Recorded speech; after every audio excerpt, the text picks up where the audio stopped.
Comic Book Nation, I am your host, Chris Killian, and welcome to S.H.I.E.L.D. Unsealed. That's a great title, right? Shout out to our MVP, Brittany, over here for coming up with that one. Tonight, Agents of S.H.I.E.L.D. took the week off and will be returning next Tuesday, October 11th. But boy, do we here at Comicbook.com have a surprise in store for you. To help you guys cope with the fact that there is no episode tonight, we have lined up possibly the coolest guest you could ask for. He is the glue that binds the Marvel Cinematic Universe together, Agent Coulson himself, Gregg. Clark, thank you so much for talking with me tonight. You know, I came just for that intro, even though I can think of a lot of cooler people who could be here, but thank you. I've been working on the intro for like 2 straight days, so I'm glad you liked it. Let's just skydive right into these questions and talk about the hot debut in the premiere episode 2 weeks ago, Ghost Rider. Gabriel Luna is doing an outstanding job with the character. How excited were you when you heard the show was getting to put its spin on such a popular character from the comics? I was really excited, especially when I knew that they were talking about doing the Robbie Reyes one by Felipe Smith. It's just, I'd seen some of those and they were kind of badass, and they're just a great reinvention of the character in a way that, you know, if Ghost Rider is going to work on our show or on TV in general, I think that's the version that works for us. Plus, they'd made 2 Johnny Blaze movies, and, you know, let's try something different now. And it's been really cool. Gabe's amazing and doing an amazing job, as you said. Frankly, we were all really nervous because, you know, we're once in a while, Gabriel's actually able to make his head turn into a blazing skull, but mostly that happens after the show in CGI. So none of us had seen what the effect was going to look like until we watched the premiere as it aired, and Mark Kolpak knocked it out of the park. But you know, if he didn't, we'd be having a different conversation, I think. Yeah, no, I'm glad you brought that up, because even the special effects of the character, they're damn near movie quality. And when we watched the transformation scene in the office a few weeks ago, we were all just blown away with the quality of the CGI. So what was your first initial reaction to seeing the Ghost Rider effects on screen? Honestly, it was, oh, thank God Kolpak came through. I was like I said, I was nervous. There's a reality that we build in our show of Inhumans and powered people and dealing with the Sokovia Accords, and then all of a sudden we're adding a whole different element to it, which is a little bit more the magic, strange part of the Marvel universe. Now with Ghost Rider in the mix, and you're talking about magic, and there's also Ghost talking about the Darkhold, and you guys are even airing at a later time slot. This season really seems to be adopting a darker supernatural theme to it, which is different than most of what we've experienced so far in this universe. What are your thoughts on the show exploring this darker kind of mystical territory? I know it's one of the things that I think is kind of fun about our show is there's just parts, kind of deep cuts of the Marvel universe that we get to play around with and explore and introduce sometimes.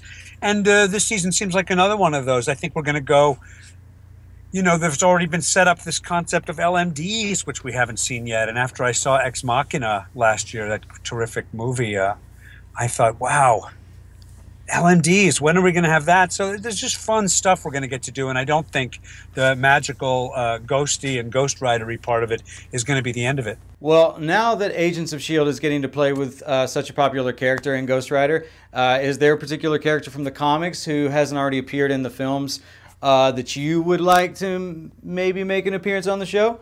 Or maybe any of the characters from the Netflix series? You know, those are the ones I was like, boy, I hope someday they bring on Iron Fist or Daredevil or Luke Cage even. And I spent the weekend watching Luke Cage, just, you know, fantastic on Netflix. So a lot of the ones I hoped for are being introduced there. I was a big Warlock fan as a kid. And that seems like that might be a ways off. Although I think that it just got announced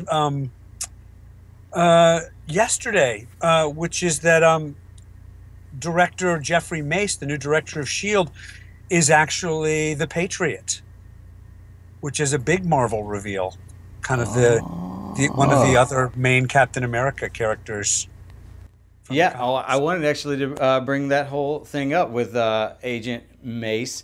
or Director Mace. Now that you or Agent Coulson is no longer the director of S.H.I.E.L.D., and Jason O'Mara's character has been introduced, he even described himself as inhuman, which we were talking about. There was some pretty clear-cut tension between the two of you guys. So what kind of conflict can we expect to see between Coulson and Director Mace on future episodes? I think right now we're very much sizing each other up. There's a lot of things about his management style and his attention to optics and PR that Coulson's very wary of, and I think he's very, as he says, he's very wary of all the secrets he thinks Coulson is still keeping and the ways he's not being transparent. And I think there's a lot more to play with in terms of their wariness of each other. Yeah, I'm excited to see how this goes down.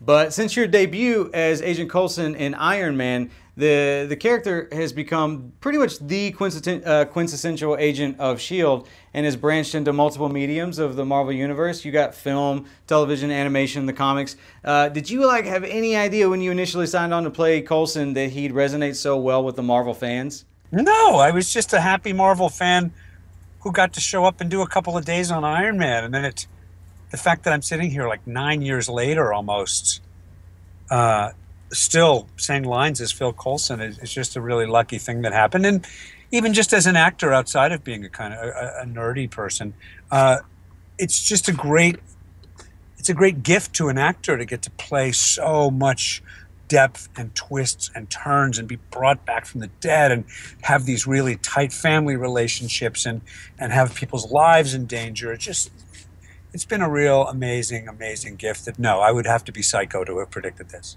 I was pretty sad when you died in the first Avengers, I'm not gonna lie. Shed a little tear.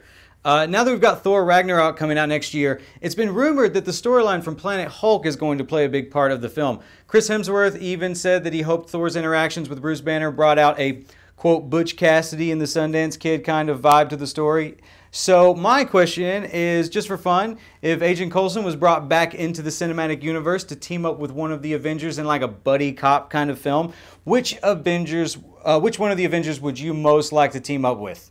I thought I had an answer, but when you just mentioned the Planet Hulk, kind of Hulk and Thor buddy copping it around, I know it's too late, but in my fantasy version, I think I would be like the Joe Pesci fugitive from Lethal Weapon, who kind of got to hang around with Thor and Hulk on their mission, even if they were ostensibly bringing him to justice. When we were talking earlier, you were talking about how you were just at the gym. I saw on Facebook that you are currently doing the 22 push-up challenge. So if you don't mind me saying, you are looking pretty fit these days. So have you called up the two Chris's, Thor or Captain America, for any workout tips to help you get into shape?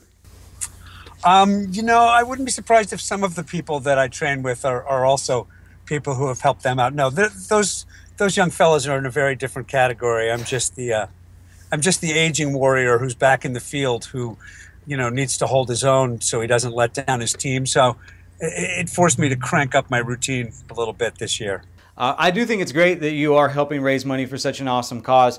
But if there was ever a push-up contest between everyone in the Marvel Universe, who's your top pick to win? Because I think it would literally take days to complete a push-up contest. Like Thor or the Hulk would probably have to take a pee break before either one of them got tired. You don't want to bet against Hulk in a push-up contest. But then again, you've got Scarlet Witch, and I feel like Doctor Strange could do it without even breaking a sweat for 1,000 years. So who knows?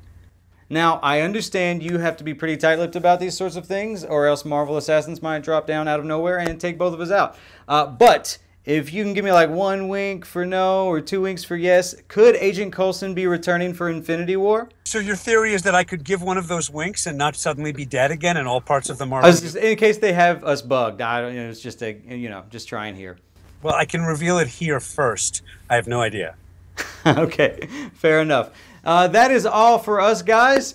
The biggest thanks in the world again, Clark, for chatting with me tonight. It was amazing getting to Skype meet you. Same. Thanks so much for having me. Thanks. You guys are a great site.